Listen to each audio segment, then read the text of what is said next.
Hi friends, அவங்க MK travel திருச்சியிலேருந்து. Friends, நம்ம வந்து சென்னையில் லோடு எடுக்கிட்டு வெயிட் பண்ணிருந்தோம். இன்றைக்கி லோடு எதுவும் ஆகாது, நம்ம இன்றைக்கி ரெஸ்ட் எடுக்க தான் போகிறோம் அப்படின்னு நினச்சிட்டு இருந்தேன். பட் ஆனால் நம்ம ஃப்ரெண்டு ஒருத்தர் கூப்பிட்டானா கோயம்புத்தூர்லேருந்து சென்னை லோடு இருக்குது போகிறீங்களா அப்படிங்கிற மாதிரி கேட்டார். ஓகே நான் போகிறேன் அப்படிங்கிற மாதிரி சொல்லியிருந்தேன். என்ன வாடகை வேணும் அப்படின்றாரு. நான் என்னோட வாடகை சொல்லியிருந்தேன். சரி ஓகே வாடகை கன்ஃபார்ம் பண்ணிட்டு, ஆனால் நீங்கள் நேராக ஏர்போர்ட் போயிருங்க அப்படின்னாரு. நம்மளும் நேராக ஏர்போர்ட் வந்து ஏற்ற வந்தாச்சு ஃப்ரெண்ட்ஸ். இப்போ தான் நம்ம லோடு ஏற்றிட்டு இருக்கோம். ஃப்ரெண்ட்ஸ், இந்த லோடு நம்ம எங்கே இறக்க போகிறோம்னா கோயம்புத்தூரில் இருக்க எல்என்டி பைபாஸில் இருக்க எல்என்டி கம்பெனியில் தான் ஃப்ரெண்ட்ஸ் இறக்க போகிறோம். அந்த கம்பெனிக்குள்ளே பார்த்தீங்கன்னா ஃபோட்டோ வீடியோ எதுவும் எடுக்க முடியாது. அதனால் நம்ம இறக்க போகிற வீடியோ வந்து நம்ம எடுத்து போட முடியாது ஃப்ரெண்ட்ஸ். இதுக்கப்புறம் வரப்போற வீடியோவில் நம்ம என்ன வாடகை ஓட்டுறோம், அந்த வாடகையில் எவ்வளோ செலவாகுது, எவ்வளோ மீதி ஆகுது அப்படிங்கிற மாதிரி போடலாம் இருக்கோம் ஃப்ரெண்ட்ஸ். இதை நீங்கள் தெரிஞ்சுக்கணும்னு நினச்சிங்கன்னா கமெண்ட்ல எஸ்ன்னு மெசேஜ் பண்ணுங்க ஃப்ரெண்ட்ஸ். எத்தனை பேர் மெசேஜ் பண்ணுறீங்கன்னு பார்த்துட்டு அடுத்த வீடியோவில் டீட்டெயிலாக வாடகை சொல்கிறேன் ஃப்ரெண்ட்ஸ்.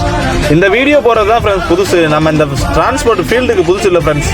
தொடர்ந்து உங்கள் சப்போர்ட் கொடுங்க ஃப்ரெண்ட்ஸ். இன்ஸ்டாலையும் யூடியூப்லையும் ரெகுலராக நம்ம வீடியோ போஸ்ட் பண்ணியிருக்கோம் ஃப்ரெண்ட்ஸ். இன்ஸ்டாவில் பார்க்குறவங்க ஃபாலோ பண்ணிக்கங்க, யூடியூப்ல பார்க்குறவங்க சப்ஸ்கிரைப் பண்ணுங்க ஃப்ரெண்ட்ஸ். செய்ய வருகவென்று சத்தம் கேட்குது.